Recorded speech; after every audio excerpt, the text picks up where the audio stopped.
Remember earlier we mentioned the Supreme Court was once seen as ineffective, meaning it rarely overturned cases? Well, it wasn't until Chief Justice Marshall's court, which lasted from 1801 to 1835, that real authority was placed in the hands of the justices in form of judicial review. Judicial review is the power of the courts to review the decisions of another department or level of government. The court can interpret the constitutionality of the decisions and subsequent actions. But the court did not get this power from the Constitution.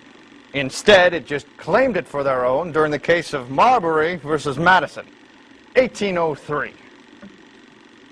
Judicial review allows the Supreme Court to decide all final arbitrary questions regarding the U.S. Constitution. Since Marbury versus Madison, the judicial branch has, at times, determined whether the actions of the President, the Congress, the American bureaucratic system, and the states themselves are indeed constitutional.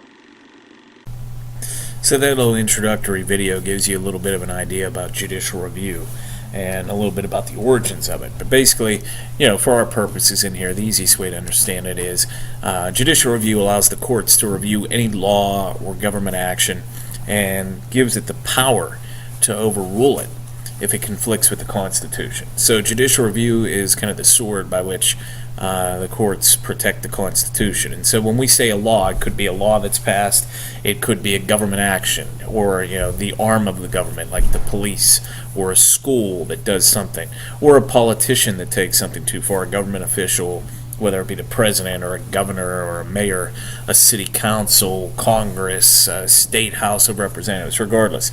If they do something that conflicts with the Constitution, the courts have the ability to overrule that action or overturn that law.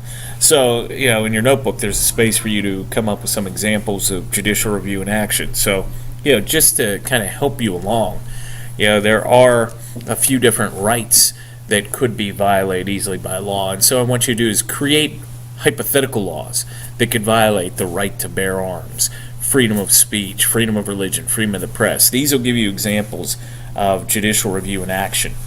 Taking looks at laws and seeing if they are in fact unconstitutional.